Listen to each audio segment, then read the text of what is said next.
What's going on, everybody? Welcome to another episode of Off the Couch Boxing. I'm your host, Rexx Ruger, and watching my back, you know him, you love him, El Flaco Explosivo, a.k.a. the Alexis Arguello puppet.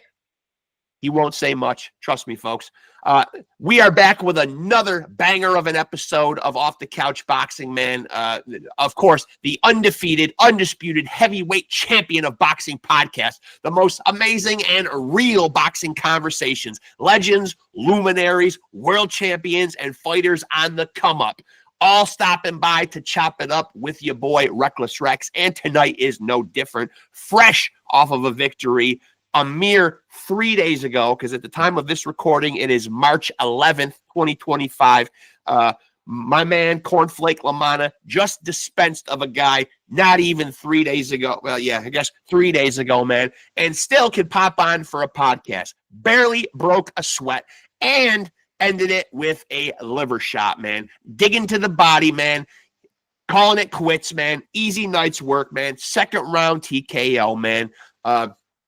Get in there, man. Hit it. Get the fuck out of there, man. That's good life advice all the way around the books, folks. I also use that life advice back in the old days with dating as well. You know, hit it. Get the fuck out of there, man. Get the job done. Vamonos. And so congratulations to him, man. Running his record now to 39-5-1, man. Knocking at the door of 40 wins. Which, for people that know boxing, man, that is no small task, man. Longevity in the game and being that successful, man, and, even reaching 40 wins. Most guys can't get in 40 fights, man. So,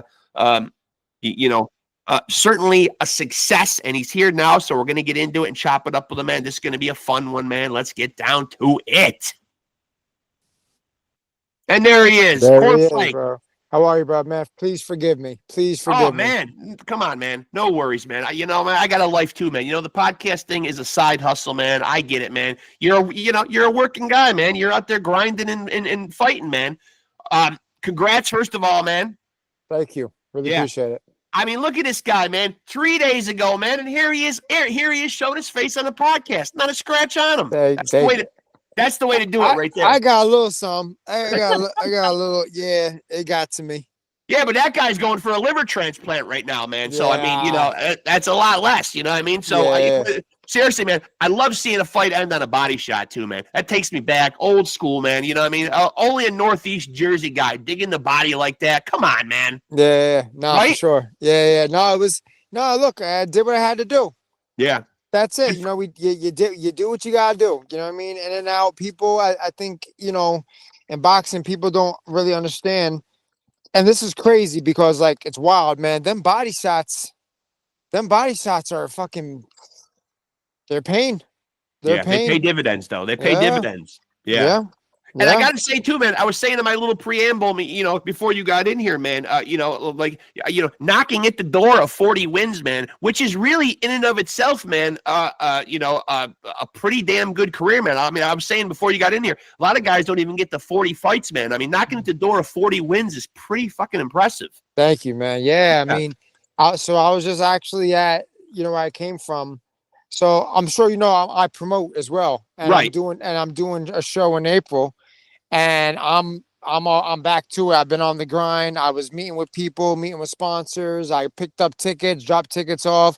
I'm about to do another drop off. I'm just on the grind. It's what I love to do. But I was telling him, it's like, Johnny, it's like I got 38 wins, 45 fights. Yeah. Knocking on 40 wins. Yep.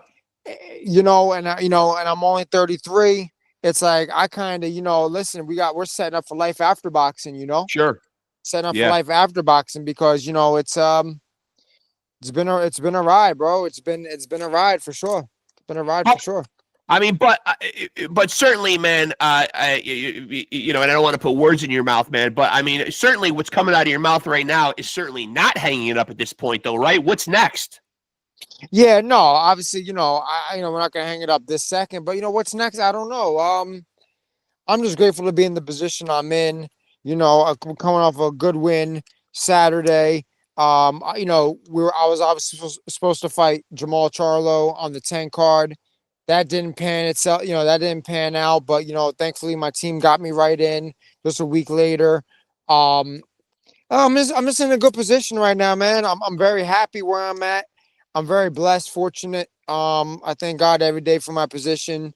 And now I don't know. Like right now, I'm just gonna focus on the promoting for a little bit, man. You know, I've been in training mode for since September, Right. end of September, when I was getting ready for Jamal, and I had a show in October at Prudential. I got through, and then I jumped right into camp after the holidays.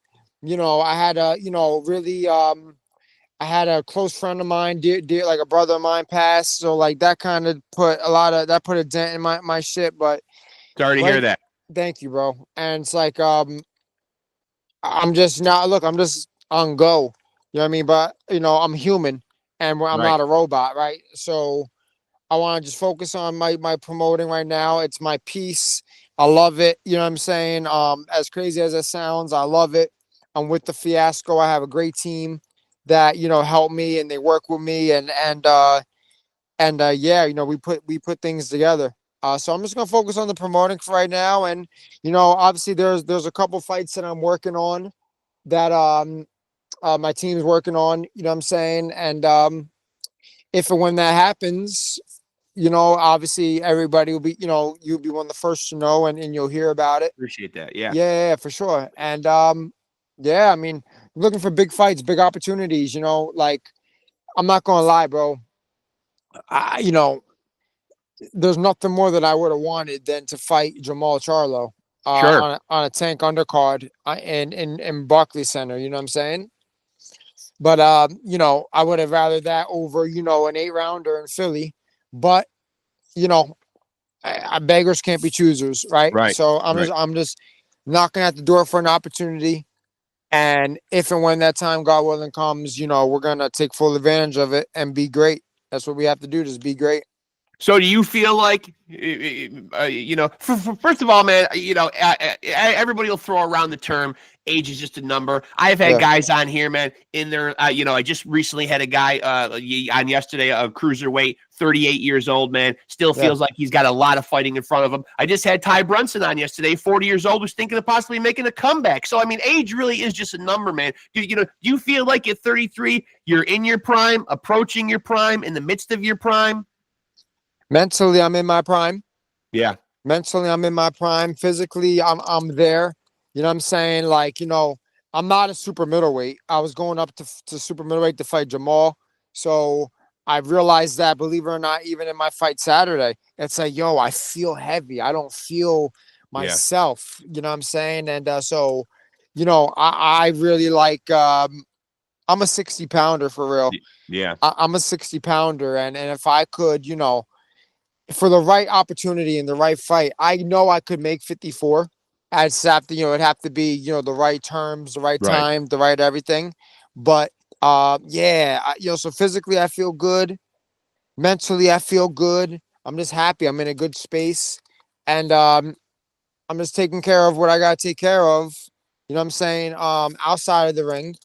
And you know, when that call comes, you know, boxing's in a great position right now. Boxing's booming. Boxing got Yeah. money in it now. You know what I'm saying? Yeah. Yeah. So it's like, yeah, why not? Yeah, so I feel good though. I really do. I feel good. I feel good. And so obviously you're alluding to the fact that like seeing Turkey Al Sheikh and Saudi get more involved in boxing, man, and taking that step, starting a promotional company, and everything. So you like that direction because I've seen a lot of people obviously doing what I do on this podcast. I try to stay involved in social media groups, keep my ear to the pavement, what's going on. It is a polarizing topic. There are people who love that he's trying to make great fights, even matchups. That card that he gave us was great in February. World title fights, low pay-per-view price, evenly matched fights. Exactly what boxing fans are always clamoring for, you know what I mean? But then you do have people on there, the detractors, who say, do we really want this guy honing in the boxing? He's going to take over. Him and Dana White are going to milk it and ruin it. You know, I mean, where do you stand on it? You know, look, I'm definitely you know, I think I'm one of them, you know, if it ain't broke, don't fix it. Right. Boxing's not the UFC. Right. The boxing market is not the UFC market. You know what I'm saying? Dana White has a great business with the UFC. This is not boxing. You know what I'm saying? But at the end of the day, too, you know, at, so everybody talks about how Dana poorly pays the fighters and keeps, majority and Right. all that. And, but if you got turkey money behind it and paying fair market value, and, which fair market value in today's day is, basically, I mean, it's increased, right? Since, Sure. in the last couple of years, you just got to be sensible and take the fight. So I'm all for the boxers, man. And I'm all for the promoters. My thing is this, right? Speaking as a promoter as well. Mm-hmm. So Yep. I always say fighter first, but as a promoter too, I love for it to benefit the local promoters, the smaller promoters as well. Yeah. Like show some love to the grassroots guys that are trying to come up. You Right. know what I'm Right. Right. saying? Right. The guys that often get lost in the shuffle. Yeah. Correct. And Yeah. and same with the fighters. You know what I'm saying? Obviously, we all want to see the big, the Fury versus AJ fights and all that good Right. stuff, Right. right? Okay, fair. But there's some good boxing.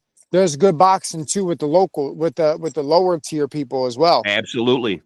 Yeah. So I'm as for like, if the local promoters can get a little bit taste, you know what I mean? Give me 1% of what they give Yeah.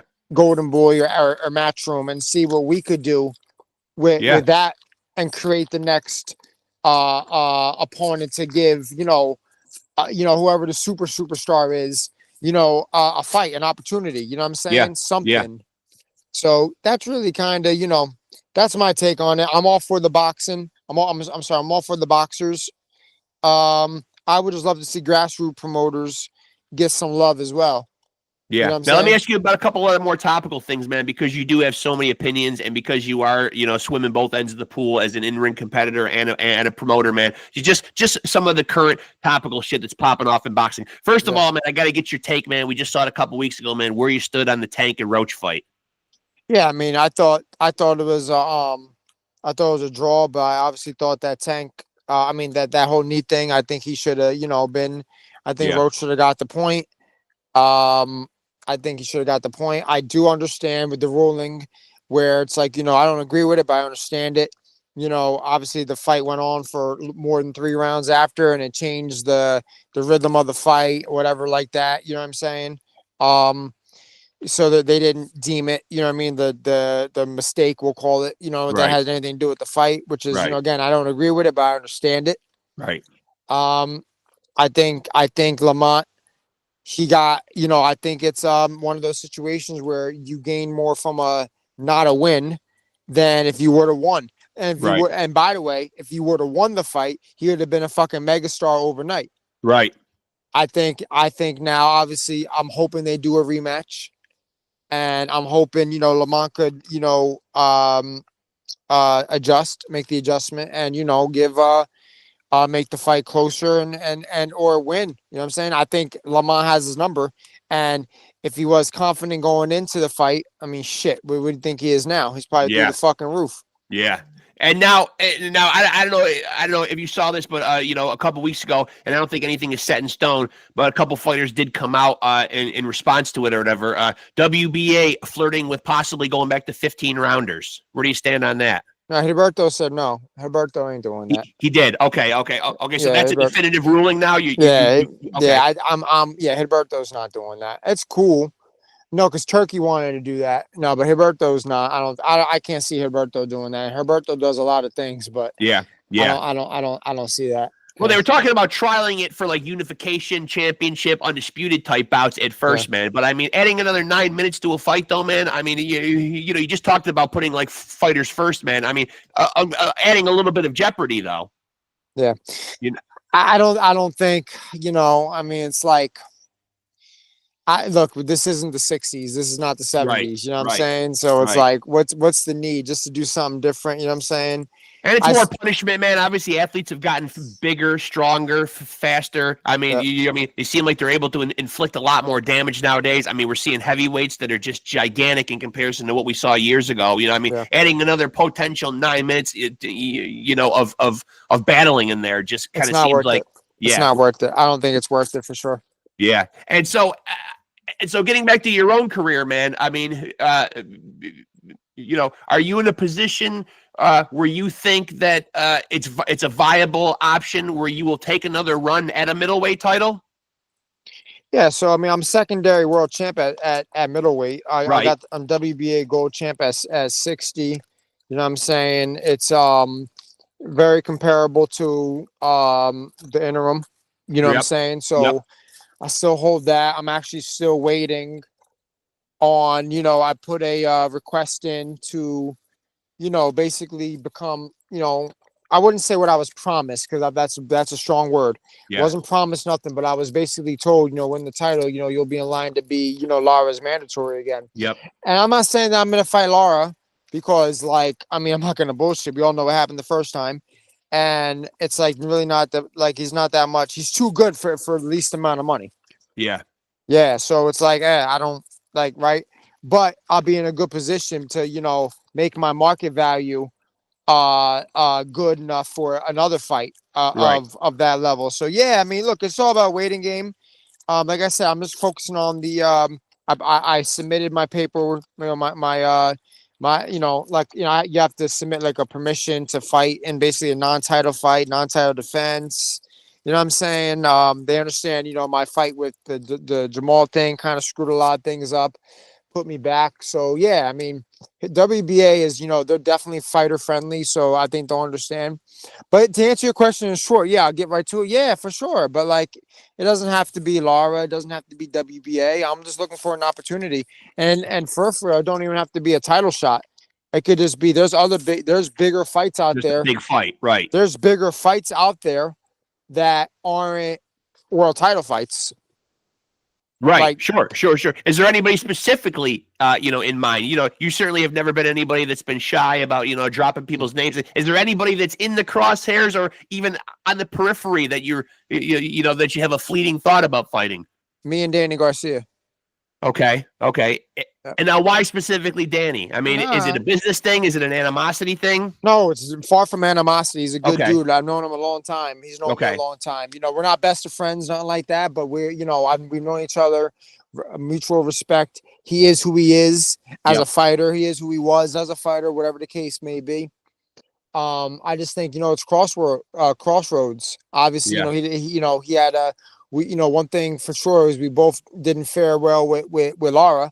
And he's promoting as well. I just fought on his card.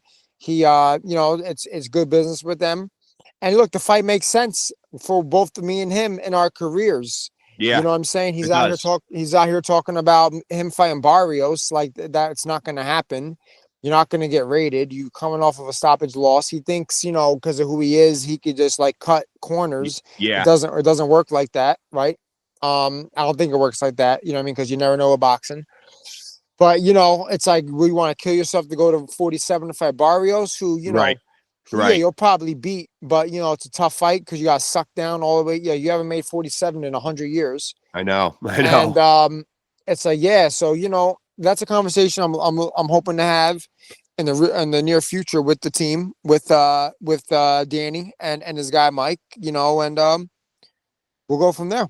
We'll see. Yeah. And now, do you have a definitive number of fights or how much longer you would like to keep going? Or is it just kind of like a play it by ear type thing? I mean, look, if I can get to 50, that's cool. Yeah. Smart, though. Like, I don't want to be in 50 wars. I mean, 25 wars. If I get to 50, that's cool. Yeah. And maybe it's 2 big fights and 3, go away fights. I don't know. You know what I mean? It's boxing. We never know. You know what I'm saying? It could be 1. I'm good with, you know what I'm saying? I'm just in a point now. I want the biggest opportunity for the most amount of money, and as long as I'm in a good, I have a good chance, and I don't get hurt, and my opponent doesn't get hurt, man. I think that's what it's all about, bro. Now, obviously, man, you see a lot of these guys, man. You know a little something about trash talking. You see all these guys all take to social media. Everybody is taking to Twitter. The face of boxing, the face of boxing. This one thinks he's that one. Is there definitively right now when you think of the sport somebody that is the face of boxing right now? I mean, so as a boxer, I think it's Canelo. It's still Canelo. Yeah. I think in boxing as a business, it's Jake Paul. Oh yeah. And I might have asked you this the first time, man, but are you a fan of those Jake I Paul love it. events? You do? I Yes, love you it. do. I Yeah. love it. I love it. I love it. And I because love. and now do you love it because it brings eyes to the sport? Yeah. Yeah. And so again, I think it's more so. All right, but what are you gonna do with? Like again, let's show love to the smaller. Show love to the grassroots. Yeah. Show love to the up and coming. Yep. You know what I'm saying? Women fighters are doing well on his So cards. he changed the game with women's for sure. Yeah. Yep. Um, I just the smaller guy, like the lesser known guys, give opportunities. Like what he does with like the boxing bullies in Puerto Rico, that's awesome. That's great. Yeah. You know what I'm saying? Something similar for like the up and coming 4 and 6 round guys who, they have talent, but they can't sell their way out of their living room because, Right. maybe they have broken homes or whatever. Give the Right. opportunities to them because there's talent out there, the unknown. There's untapped talent that Yeah. nobody knows about. Yeah. But Jake Paul, with his influence and his money and his back and all that good shit, it'll be easier to get it'll be easier for a guy like him to make it happen for them. Now he's taken a lot of criticism, obviously, in the past. Early on, he was fighting the likes of the Nate Robinsons of the world, and then he's graduated into tapping some MMA guys who had stepped away from the sport. And then, of course, we just saw him beat Mike Tyson. In there, he was pressured to grab some actual boxers. He got like Tommy Fury and Andre August, some of these guys that are outer fringe boxers or whatever. With what he's done now, and I know he's dedicated himself and he's training or whatever, you as a guy who's done this for a long time, do you look at him now and actually say, okay, man, there's a fighter, there's a boxer? 100%. And I always have. I always Yeah. have from day one. So, like he trains boxing. Yeah. You train boxing. Like he goes through the camps. Yep. He doesn't take it. It's not a joke. And yeah, I've always felt like that with him. That's why, like, when people say, yeah, like I'm the type, yeah, I love it. I love what he does. Like I said, I'm just being a little bit, I wouldn't say selfish, because I'm not saying, hey, give me the shit. Yeah. It's, give the just give more opportunity. Yeah. You know what I'm saying? But he's human, and I know Mike Leonardi that works for him, and I wish they could be a little bit less snobbish, but they know who they are, and they are what they are, and that's good shit. You know what I'm saying? Just give opportunity if you can. That's all. I think, yeah. And now, admittedly, you just said a couple minutes ago you feel better at middleweight than jumping up to super middleweight. I want you to weigh in on like where you think or what you think the chances are or the potential outcome of Terrence Crawford, who obviously looks like he's going to go all the way up to 168, where you just were, and take on Canelo at the end of this year, man. I've had a lot of guys on here that I've posed that question to. The general consensus is a lot of guys will kind of acquiesce and say, don't know how it'll turn out, but if this Bud's a special guy, if anybody could do it, it would be a guy like Bud. Well, where do you rate his chances? You've been up to 168. No, Bud, if anybody could do it, it's Bud. Yeah. I don't know if he will do it. I'll pick him because I'm all about athleticism, and I think I love that switching, the ambidextrous shit. Yeah. Like I was on a Instagram live a couple nights ago, Sunday, and I was talking to Fight Hype, the dude from Fight Hype, and we were just talking about Boots and with Brian Norman. And I just favor Boots just because I'm a big fan, I'm a friend, I'm a partner of his with stuff we do. But I love, like, he could switch, he could like do left, he could do right. Yeah, he's very good. So I'm talking with Crawford. He could do that shit, man, and he's really good at it on both sides. Yeah. So it's like it's hard to beat that, Now, what's your, because I did just make mention of the fact that you're knocking the door of your 40th fight, man. And obviously, man, I could sense the disappointment. So some of the opportunities didn't come through, the Charlo fight or whatever, man. At 33 years old, man, what's the drive right now, man? You know what I mean? You mentioned that you still feel like you can make a run at a title, or, man, like, what's driving you right now to still keep competing in the ring and not just say, yeah, you know what? It's been a pretty damn good career. I'll go to this promoting thing full time, man. So something's obviously still driving you to fight. Yeah, that's a great question. That's a great question. What is driving? You love it, right? And I'm at a really good point in my career where it's like, I have the record, I have the title, I have all that. you know, I don't feel damaged. I don't feel, you know what I'm saying? Right. You know what I mean? I feel accomplished. I'm not gonna lie. Like I feel accomplished, but Absolutely. I wanna, I'm a competitor. Yeah. I'm a competitor and I love to fight. And man, I think so long as God allows me, I'm with it. I want Yeah. to do it. Um, yeah, but if it was over today, I'd be happy. Yeah. I'd be happy for sure. Um, yeah. That's it. Is there stuff that you feel like you're still? I mean, obviously, there's always like a learning curve. I mean, boxers come on here no matter how long they've been doing it, and they always say they're still like learning new stuff, man. Like, what's like one component of Cornflake's game, man, that you feel like you could still step up? Look, we always you always get better. Each and every day, you learn something and you get better, right? I think mentally, just learning how to deal with the pressure. Um, I'm big into just living in the moment, Yeah. enjoying the moment Yeah. because we're here, and we're here in the gym. You're always learning. I mean, we can't. Yeah, I mean, like you learn something new every single day in the gym. Right. Yeah. It's more of a mental thing. I just want to, and that's self-taught, by the way. Right. Um, Right. I think that's the main important thing. Yeah, I think that's the main important thing. Just that, just that. Yeah. And when did you realize, man? Because I brought this up to a couple of fighters recently. It's been really on my mind. Obviously, a lot of the physical skills, throwing a jab, doing certain physical attributes that a boxer does. They can be taught. A lot of times, they are hereditary. There's guys that are just great athletes or whatever. But the mental side of boxing, man, it seems like there's certainly when you're getting in there to face another guy, there's going to be some apprehension, some fear, some anxiety. Yeah. Having to quell that and still be able to perform.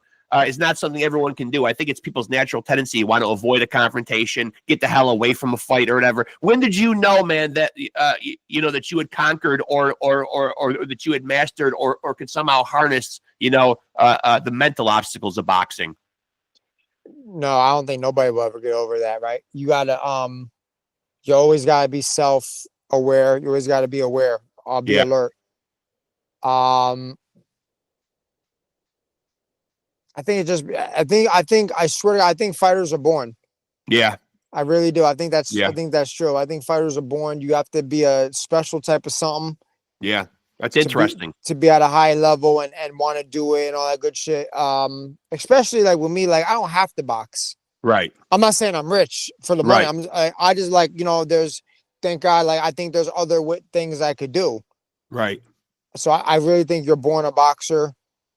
And when you fall in love with it, man, it's tough. It's tough. Yeah. It's tough to Yeah. get out, man. But like with me, I know, and I'm very thankful. Like again, like I said, if like whatever, if I just really want to say, you know what, yeah, I'm gonna promote, I'll be happy. Yeah. And I can learn to walk away and know that I did everything that I could to be the best I could, and I've lost. I'm undefeated. People just gotta have self pride, just self pride. You know what I mean? Just know that there's more to life than boxing. What would have been the other avenue, man, if it didn't go the way of boxing? I always want to be an accountant or a air traffic controlsman. Really? Yeah, it's weird. Yeah. But like, nah, that shit's stressful. Nah, that shit's stressful though. That's I know. I was stressful. gonna say. No. It was that. Hold on. So it was that. And that's really it. But like now, like it could be promoting or, maybe like I'm gonna be in boxing. I don't know. I mean, shit. I'll even go one step further. I'll fuck around and be a commissioner. I'll be I like to maybe be a judge. I don't know. But see, like, like for me, like a judge or a ref, it's like because it's really not like I know what these guys get paid, right? And Right. like at my level, with my shows that I do, you gotta, in order to make the big money and be, you gotta be, 10, 20 plus years in reffing or 5+ years. Like I ain't got time for all that. Right. Like something like that, I would, definitely probably get into. No pun intended, man. But I mean, it is still a bit of a black eye on the sport, though, man. Like we do still, unfortunately, see some bad scorecards, like turned in. I've asked other fighters, man, like what's the remedy of this? I've had a lot of guys on here actually suggest that the fights ought to be scored by guys who actually climbed through those ropes and did do it, whether it was amateur, professional. They know what they're looking for, man. They know how to tell that somebody really won a round, rather than some of these guys who might not have ever been in a confrontation in their life. I don't know. Do you agree with that or disagree with that, man? What's the answer? Because I mean, we do still see some deplorable cards. Million percent. Yeah. I feel anybody. I feel if you're a trainer, I feel if you're a trainer, you need to be go through and some commissioners do it, I think. I'm sure. Yeah. Yeah. You gotta go through a proper screening. You gotta have some experience. You gotta show something. I think, you gotta have some boxing experience.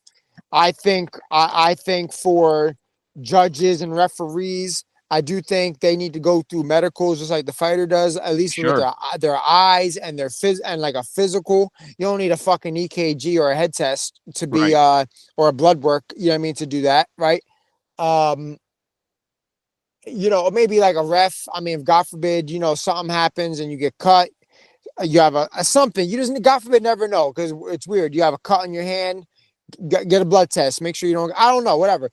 But I think I think eyes and a fucking physical, referees should be get examined for sure, 100%. Referees and judges. I'm definitely for that. And if I were to ever be a commissioner, that's a rule I'm implementing.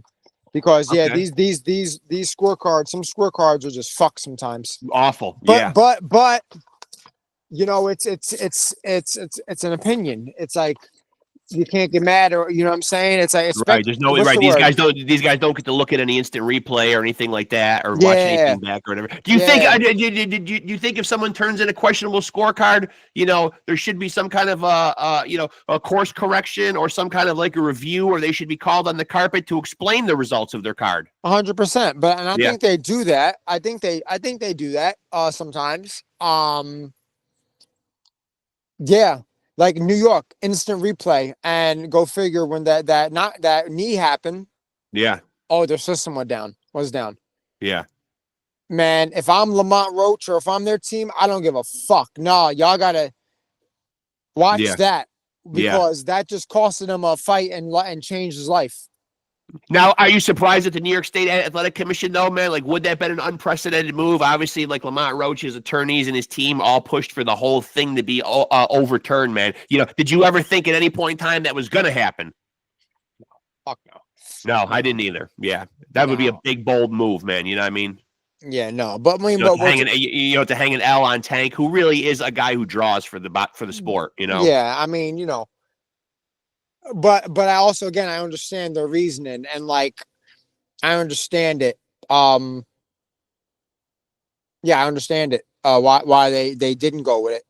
Not because they want to fuck the bag up and not, bring Tank back, who just did the second biggest grossing event at Barclays Center next to Rolling Stones. Yeah, huge. So it's like they're not gonna fuck that one up. But it is what it is. But I mean, again, we're all human error. Yeah. Oftentimes, man, like we see tactical boxers, man, like guys like an Albert Bell or a Shakur Stevenson, or these guys who get like pigeonholed as though this is not fan friendly, this is not entertaining. You know what I mean? There's not enough action in these fights. Although at the end of the career, man, these guys are going to have their faculties. Boxing, like Floyd said, it is about hitting and not getting hit. I always considered you one of those guys with a good boxing IQ, the ability to box, but still punch, man. You know what I mean? Like, which is a nice duality to have or whatever. But, for someone that's purely a technical boxer, man, is that the kryptonite for a guy like Tank? Is Shakur the guy at 135 that could be the kryptonite for a guy like Tank? Is that the kind of fight you have to fight against him?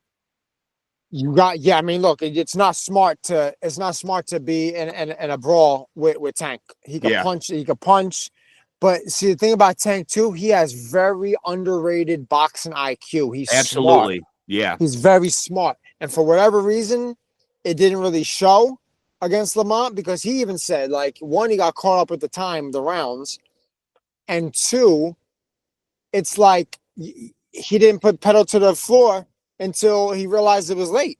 Yeah. So I don't know what the fuck happened with that. But yeah, look, again, like, I'm still, you want to know what's crazy? I'm still, I mean, he's not technically a lightweight anymore, 35 or 4, whatever. I'm still, back in the day, like, nobody was fucking with Devin Haney, in my opinion, Yeah. at 35. I thought Devin Haney beat everybody. Yeah. Yeah. I thought he beat everybody. His engine, his work ethic, his skills, his discipline. I thought he beat everybody at 35. Obviously he's not a 35 pounder anymore. He's fighting Ryan at 47, but yeah, I thought that was hands down the best one. Tank wasn't fucking with him.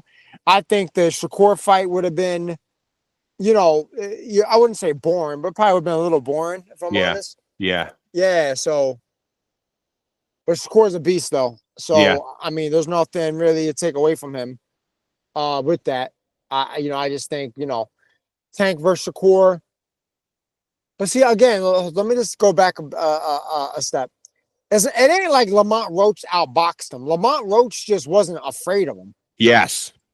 Yeah. And he stepped to him, and he didn't take his will or nothing like that. He didn't beat the fight out of him or anything like that. It's just he wasn't afraid. He wasn't afraid. That's like we've seen Tank in this past year, though, man. Like make like comments like 2025 is going to be it. He's got 2 or 3 more fights in him. Man, I mean, his body language and stuff. I don't know. Do you think he's disenfranchised with the sport? Like, is he just maybe done? Is his body just like his body language just kind of saying like he's lost interest? He's made a lot of money, man, and he's young, and he was on top of the world, and now he has kids. I got a daughter, man. I'm the same. Like, I get it, but it's a dangerous sport to be in then if you're there. If you feel like that, though. Yeah. It's very dangerous if that's how you feel. But he's a dangerous dude at the same token. Right. He'll knock you the fuck out and you won't even see it. Right. And so what does 2025 hold for you, man? How much more active would you like to be in 2025? Look, I mean, it's still the beginning of the year. Look at my level. It's like I want one big fight. If I get one big one, awesome. We got our one in because we were gonna fight in the week before. Cool. I'm not gonna be rusty. I'm gonna stay in the gym, stay active, try to keep my weight down. Yeah. And again, like now I'm on the promoting side. I have some shows coming up. I got some things coming up. I'm gonna be, making some proposals or some certain things. Yeah, I'm trying to boss up, man. I'm trying to boss up, and again, get it going for life after boxing, because this is the 10th year, by the way. Rising Star, I've been promoting 10 years. Congratulations, that's great. You. Yeah, really appreciate it. December 5th will be 10 years. So we've kind of already had the shit going. It's not like I'm gonna fight with nothing behind me, retire, and then start promoting and lose my shit and not know what the fuck to do, because it's been a grind. Yeah, 10 years. absolutely. It's been stupid grind. Yeah. Money's up, money's down, money's down, money's barely. It's difficult. So now that if we'll have the things in place, a good structure, great team, the whole 9 yards. I was trying to make it easier for myself for when it is done, when I am done fighting. Make it easy for myself. And now, where's the best place if people want to tap in, man? Like, shout out like the promotional company and how people can find out like when you're putting on stuff, and like what's the best way for people to tap into what you're doing. Yeah, man, a little bit, but yeah, it's a Rising Star promotion.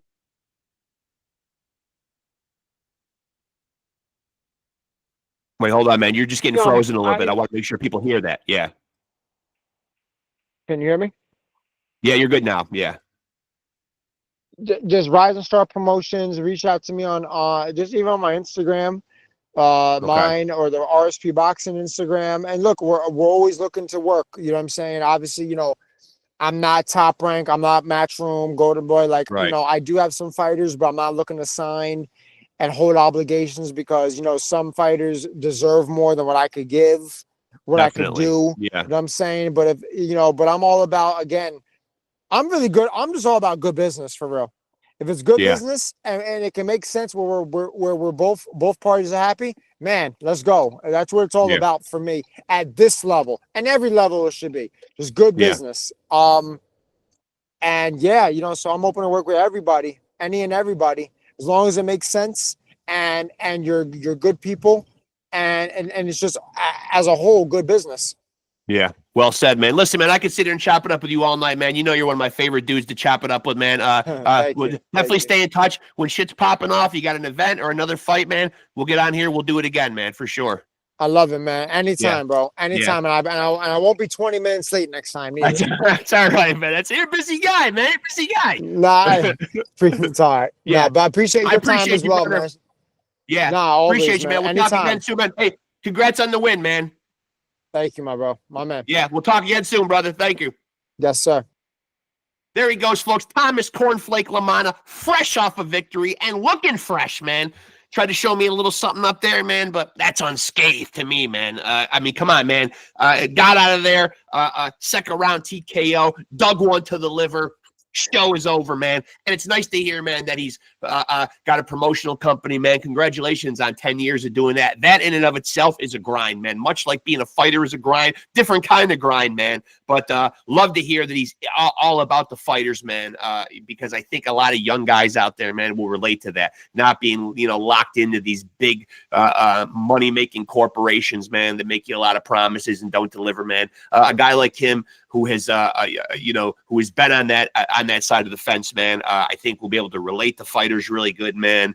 And I think we'll get them good fights, good deals. And, so passionate about the sport, man, that he is a guy that you'd want to be working with and have in your corner, and a hell of a fucking fighter on top of it, man. 39-5-1, 18 knockouts, fresh off a victory, man. Very much in the middleweight title picture, always in the mix, man. Always a live dog in there, man. 33 years old. I feel like still got a lot left in him, man. We will see, man. Hopefully that big fight that he's looking for in 2025 comes, man. But he's one of my favorite guys to chop it up with, man. Thomas Cornflake LaMANNA. Again, big congratulations to him on the 10 years promoting and on the victory the other night on March 8th, man.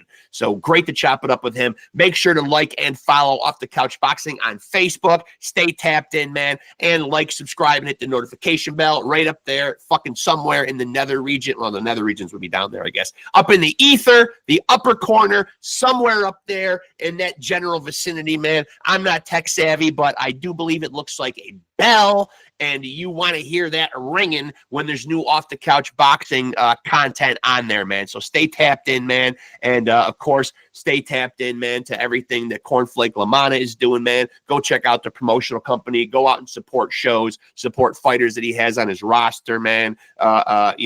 Boxing starts at the local and the ground level, man. People just don't become stars overnight, man. There's a grind. There's a hustle, man. There's work being put in, man, behind the scenes that we often don't see. Cornflake is doing that work right now, man. So get out and support live boxing, man. And not just big, huge mega events like at the Barclays Center. You know what I mean? Go out and see local boxing at the casinos, at the local fucking, the Armory, the hall in town, whatever. You know what I mean? Go out and give those guys love and support too, man.